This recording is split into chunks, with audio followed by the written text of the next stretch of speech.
sesuai dengan ketentuan kita mulai dari sekarang sebelum kita niat kita ini dari sehari 2 kali atau 3 hari dari kemarin-kemarin yang kita sudah yang pertama. Yang kedua, pernikahan itu adalah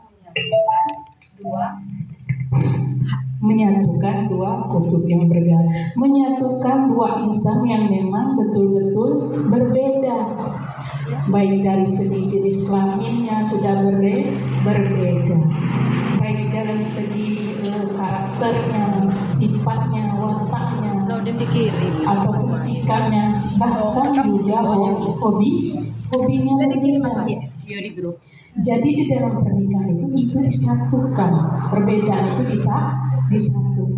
disatukan menjadi satu. Jadi harus adik-adik sadari mulai dari sekarang bahwa memang di dalam pernikahan nanti adanya perbedaan. Coba pandang pasangannya masing-masing, ada pasangan kita pandang. Nah setelah menikah, melihat misalnya aku tidak itu mancung, aku tidak putih. Padahal sebelum menikah itu kita sudah tahu perbedaan. Jadi mulai dari sekarang harus ada perbedaan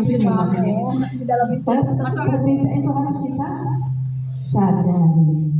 Nah, seandainya nanti ada perbedaan itu jangan dibesar-besarkan. Nah, jadikanlah perbedaan itu sebagai sunatullah, sebagai bumbu-bumbunya pernikahan. Nah, itu yang kedua. Yang ketiga, ke-10 calon pengantin ini adalah manusia biasa. Bukan malaikat, bukan raja, tapi raja dan ratu sehari. Jadi harus disadari mulai dari sekarang. Karena adik-adik di sini tentunya di dalam pernikahan nanti akan ada khilaf dan salah, tidak mungkin mulus nih. Jadi pasti ada khilaf dan salah karena manusia itu al-insanu mahalul khothawan nisyan. Manusia itu adalah tempatnya salah dan khilaf. Pasti nanti adik-adik pasti ditemui di dalam keluarga. Misalnya kesalahannya, misalnya mulai nangko kurang garam, itu kesalahan kan dilakukan. Mungkin karena mancingnya kelamaan, itu juga kesalahan. Jadi seandainya nanti ditemui di rumah tangga, di pernikahan itu adanya kesalahan, maka hendaknya dimaklum, tak usah dibesar-besarkan. Misalnya dibesar-besarkan apa? Misalnya piring melayang atau gelas melayang, apalagi tangan kita sampai melayang. Itu jangan sampai. Jadi semuanya bisa diselesaikan karena kita sudah menyadari dari sekarang ini nantinya ada pasti ada kesalahan dan kehilafan.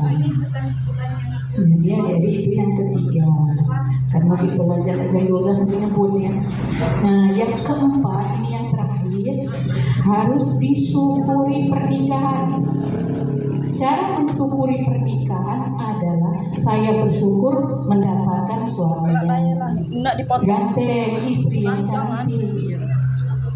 Walaupun kita tahu, istri saya ini hitam misalnya, tapi karena bentuk syukur tadi, kita bersyukur dari istri saya ini paling cantik, suami saya ini paling ganteng. Nah, bagaimana lagi saya mendapatkan istri yang baik, suami yang baik, itu cara kita mensyukuri. Nah, cara mensyukuri yang pertama yaitu jaga amanah dari Allah. Apa amanah dari Allah? Selesai nanti ijab kabul, kita belum tegak, status kita sudah berubah dari gadis jejaka tadi menjadi suami istri. Sebentar lagi berubah lagi status ayah dan Ibu jadi setelah ijab kabul itu status sudah berubah. Jadi kalau sudah berubah jadi suami dan istri, ada lampu merahnya dan ada lampu hijaunya. Kira-kira apa lampu merahnya? Kalau dulu sering keluyuran, kalau sudah beristri atau bersuami, kita tinggalkan. Kalau dulu misalnya suka poya-poya atau pulang keluyuran tengah malam karena musim bujang gadis kan, atau mungkin dulu terpengaruh oleh judi online, itu harus ditinggalkan. Karena kita tadi harus menjaga amanah dari Allah tadi. Lampu hijaunya apa? Lampu hijaunya kita sebagai suami dan istri itu maghrib berkumpul di rumah, saling bercengkrama di rumah. Kalau dulu mungkin sering pakai jeans, maghrib bisa pakai jeans keluyuran karena pakai sarung. Nah, mungkin dulu kalau ada orang doa nggak pergi kan, gaya yang pergi, tapi sekarang kita yang turun tangan. Itu maksudnya agama Allah. Jadi adik-adik harus menjaga amanah Allah. Terus lebih dekatkan lagi kepada Sang Pencipta atau kepada Allah. Kalau masih bujang gadis, adik-adik sekalian, sholatnya sendiri.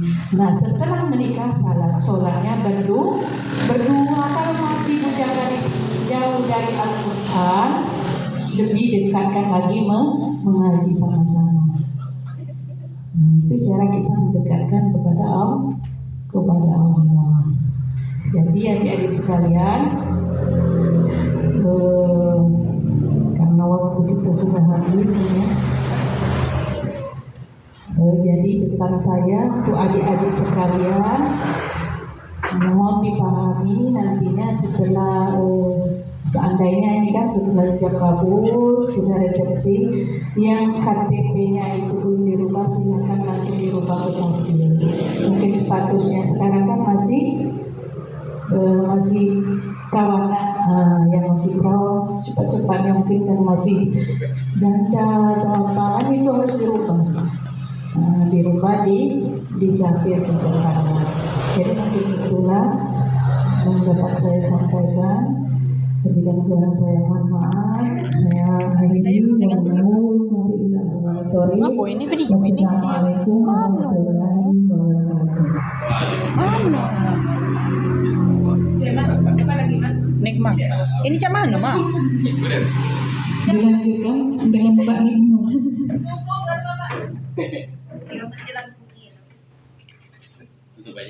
Tutup aja. Ini mama Nikmat, tengok dulu sini. Jadi do, Nikmat udah jadi do. Dah jam berapa, Bu? Awas. Cek. Ya, demikianlah pemaparan materi dari penyuluh agama Islam yaitu Ibu Lili Suryani. Maka berakhirlah bimbingan perkawinan pada siang hari ini.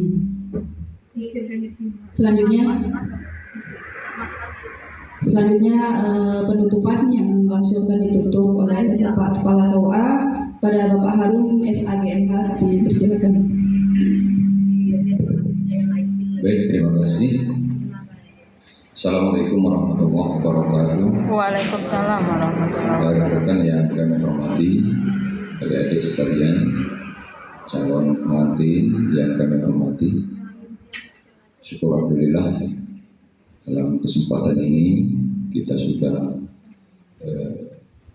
melakukan atau mengikuti pembinaan perkawinan atau kursus yatim di KUA Kecamatan Airul. Mudah-mudahan insya Allah apa yang disampaikan oleh kawan-kawan dari narasumber tadi bisa menjadi bekal bagi adik-adik sekalian di dalam membina rumah tangga.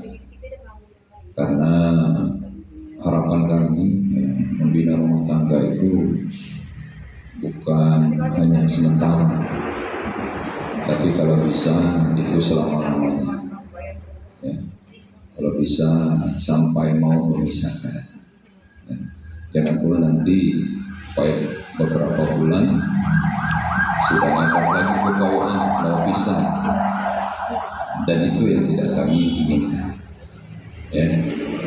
Niatkan sekarang dalam hati bapak-bapak, adik-adik sekalian, bahwa inilah pasangan hidup saya, inilah jodoh saya yang akan saya jaga, yang saya kasihi, yang saya sayangi, yang saya hormati, yang saya hargai.